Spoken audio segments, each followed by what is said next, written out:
প্ৰকৃতিৰ সংহাৰী ৰূপৰ বাবে এতিয়া মূৰে কপালে হাত দিবলগীয়া হৈছে কলিয়াবৰৰ নিজৰি পথাৰৰ অৰ্ধশতাধিক কৃষকে কিয়নো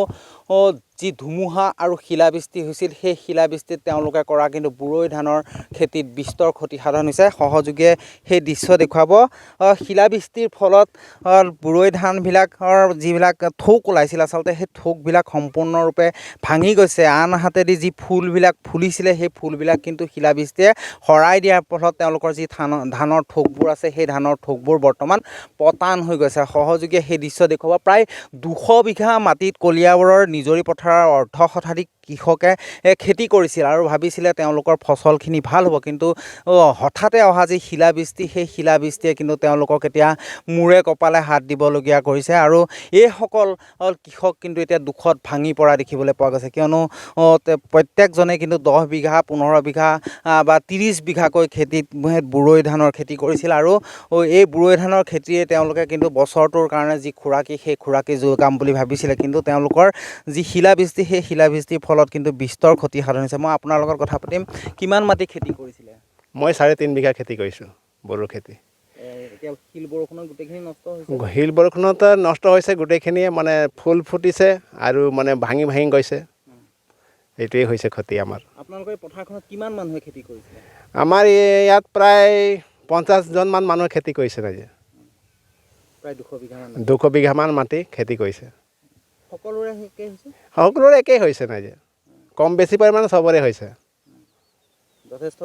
যথেষ্ট ক্ষতি হৈছে নিশ্চয়কৈ সহযোগে পুনৰ সেই দৃশ্য দেখুৱাব আচলতে যিবিলাক ধান ওলাইছিল সেইবিলাক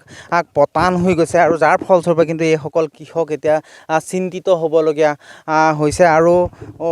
তেওঁলোকৰ যি প্ৰায় 200 বিঘা মাটিৰ খেতি সেই 200 বিঘা মাটিৰ খেতি কিন্তু বিস্তৰ ক্ষতিসাধন হৈছে মই আপোনাৰ লগতো কথা পাতিম কিমান মাটি কৰিছিলে মই 11 বিঘা মাটি লগাইছিলোঁ যিমান যি শিলাবৃষ্টি হৈছে মানে সব একদম ফুল চুল ঝৰাই পৰাই দিলে যোনটো ওলাইছিলে সেইটো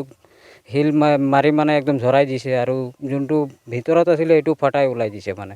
আমাৰ এতিয়া মানে আৰু কোনো আশা নাই মানে এইটোত আৰু তেনেকুৱা হৈ গৈছে কিমান টকা খৰচ হৈছিলে মোৰ প্ৰায় 90 পৰা লাখ টকা খৰচা হৈছে 11 বিঘা মাটিত পইচাটো উঠিব জানো এতিয়াতো আৰু যোনটো শিলাবৃষ্টি হৈছে এতিয়া আৰু উঠিবৰ মানে কোনো আশা নাই আৰু তেনেকুৱা হৈ গৈছে মোৰতো একদম বহুত অৱস্থা বেয়া হৈ গ'ল এতিয়া চৰকাৰলৈ কি আহ্বান জনাব এতিয়া আমাৰ সকলো কৃষকৰ মানে এইটোৱেই হেৰি যে আমি চৰকাৰৰ পৰা যাতে কোনো সাহায্য পাওঁ সেইটোৱে আমাৰ আহ্বান আৰু চৰকাৰৰ ওপৰত অন্ততঃ কৰা খৰচাটো ওলালেও মানে আমি কিবা এটা সন্তুষ্ট হ'লো হয় নিশ্চয়কৈ আচলতে 10-11 বিঘা মাটিত প্ৰায় লক্ষাধিক টকা তেওঁলোকে ব্যয় কৰিছিল কিন্তু ইমানৰ পিছত যি তেওঁলোকৰ লোকচান আচলতে শিলাবৃষ্টিৰ বাবে যি লোকচান হৈছে সেই লোকচানৰ বাবে কিন্তু তেওঁলোকে এতিয়া মূৰে কপালে হাত দিব লগা এক পৰিৱেশৰ সৃষ্টি হৈছে এজন যুৱক আছে মই আপোনাৰ লগত কথা পাতিম আপুনি কিমান বিঘা মাটি খেতি কৰিছিলে মই 10 বিঘা কৰিছিলোঁ এতিয়া বৰ্তমান কি অৱস্থাটো আপোনালোকে চাইছে বহুত বেয়া অৱস্থা যিমান ধান ওলাইছিলে চব ভাঙি পৰি গৈছে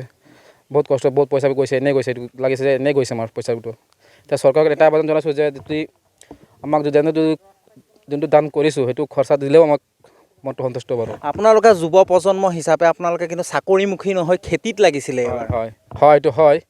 আমি ভাবিছোঁ চাকৰিটো আজিকালি বহুত কম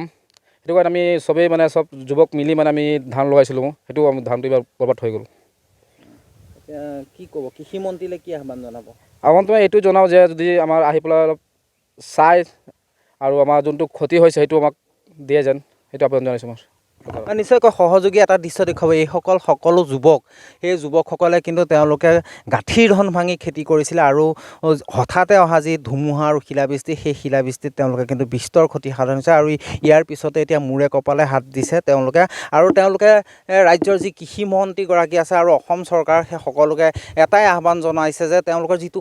খৰচ হৈছিল প্ৰায় 10 বিঘা মাটিত তেওঁলোকে লক্ষাধিক টকা ব্যয় কৰিছিলে সেই খৰচটো দি যাতে তেওঁলোকে আৰ্থিকভাৱে টনকিয়াল কৰে সেইটোৱে তেওঁলোকে এতিয়া আহ্বান জনোৱা দেখিবলৈ পোৱা গৈছে